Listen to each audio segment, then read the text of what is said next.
मंगल की रात मियां अजहर की वफात की खबर सुनते ही मुझे 1999 की याद आ गई।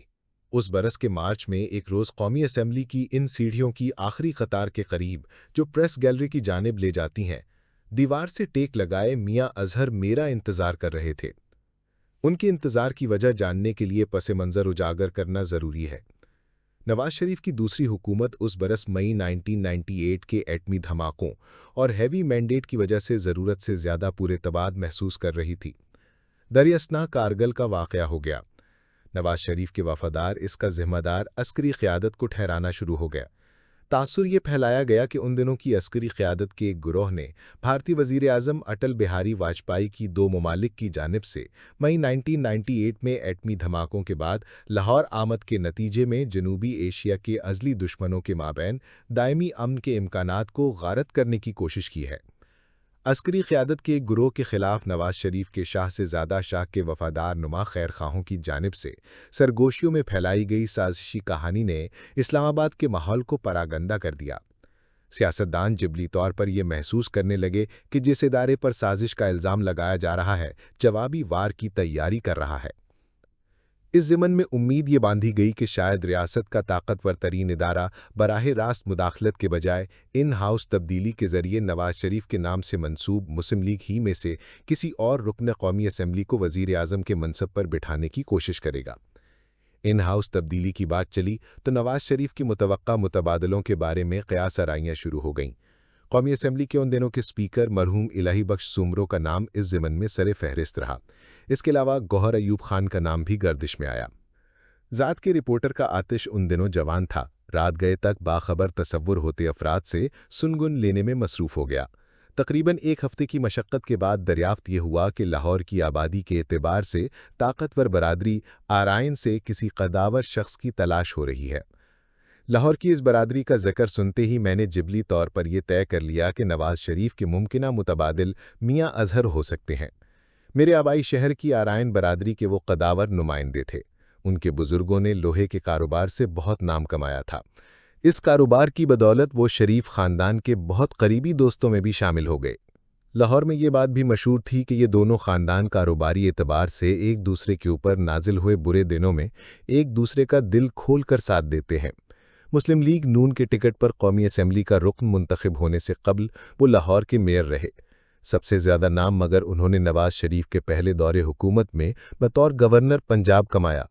मुस्लिम लीग नून के एक मुखलिस और देरीना कारकुन ख्वाजा गुलाम हैदर माइन उन दिनों वज़ीर आला पंजाब थे। वो उसूली सियासत के हामी होते हुए भी इंतज़ामी एतबार से थोड़ा नरम दिल थे। लाहौर के नवाही गुजरावाला के चंद कस्बों में जराइम पेशा माफिया ने लोगों की ज़िंदगी अजीरन बना दी थी। उनसे निजात पाने के लिए बेरहम पुलिस ऑपरेशन की ज़रूरत थी।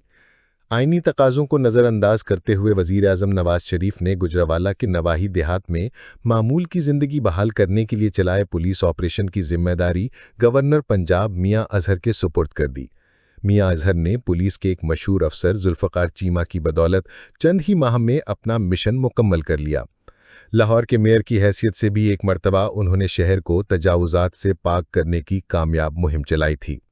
मज़कूरा पस मंज़र को ज़हन में रखते हुए मैंने कौमी असम्बली की कार्रवाई के बारे में अंग्रेज़ी अखबार के लिए लिखी प्रेस गैलरी में तवातुर से इशारों के नायों में ज़िक्र शुरू कर दिया कि मियां अजहर जब कौमी असम्बली में दाखिल होकर अपनी नशिस्त संभालते हैं तो पंजाब से मुस्लिम लीग नून के टिकट पर मुंतखब हुए अराकीन की कसीर तादाद उनके गिर्द जमा होना शुरू हो जाती है।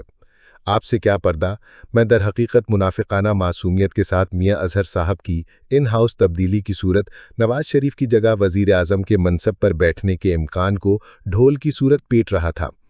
मेरी दीदा दलेर हरकत ने शरीफुन नफ्स मियां अजहर को मजबूर किया कि वो मुझसे उम्र में कई साल बड़े और मेरे आबाई शहर के एक ताकतवर घराने से ताल्लुक़ रखने के बावजूद कौमी असम्बली के दूसरे फ्लोर से सीढ़ियाँ चढ़कर प्रेस गैलरी की जानिब जाते रास्ते पर दीवार से टेक लगाए मेरा इंतज़ार कर रहे थे।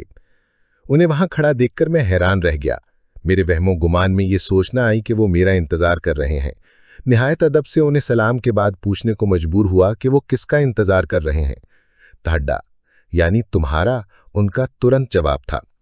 मैंने शर्मिंदा होकर अर्ज़ किया कि अगर मुझसे कोई गुस्ताखी सरजद हो गई थी तो असेंबली के स्टाफ से किसी बंदे को भेजकर मुझे बुलवा लेते। मेरे बुजुर्ग भी उनके बुजुर्गों का एहतराम करते रहे हैं, अगरचे मियाँ अजहर मरहूम से मेरा कभी ज़ाती राब्ता नहीं रहा था। मेरी बात सुनते ही उन्होंने सादा लाहौरी और पुरखुलूस लहजे में ये फरमाया कि वो इस अम्र पर बहुत फ़ख्र महसूस करते हैं कि मेरा शहरदार यानी ये खादिम एक बड़ा और मशहूर सहाफ़ी है। इसकी इज़्ज़त मेरे लिए वाजिब है। इसी बायस खुद चलकर आपसे एक दरख्वास्त करने आया हूँ। मैंने सर झुकाकर हुक्म की आवाज़ निकाली तो उन्होंने दरख्वास्त करने की खातिर अपने हाथ बांधने की कोशिश की। मैंने अपने हाथों से उन्हें अलहदा करके इल्तजा की कि मुझे मज़ीद शर्मिंदा न करें। तमहीदी गुफ्तगू हो गई तो उन्होंने दरख्वास्त की कि मैं अपने कॉलमों में उनका जिक्र करना छोड़ दूं। उसकी वजह बताते हुए उन्होंने इंकिशाफ किया कि मेरे कॉलम में जो सतरें मियाँ अजहर की शान में लिखी होती हैं उन्हें अंडरलाइन करके वज़ीर आज़म नवाज शरीफ के वालिद को फैक्स कर दिया जाता है। उसे पढ़ने के बाद वो मुझसे राब्ता करते हैं और ये जानने की कोशिश करते हैं कि मैं नवाज के खिलाफ साजिशों में क्यों मसरूफ़ हो गया हूँ।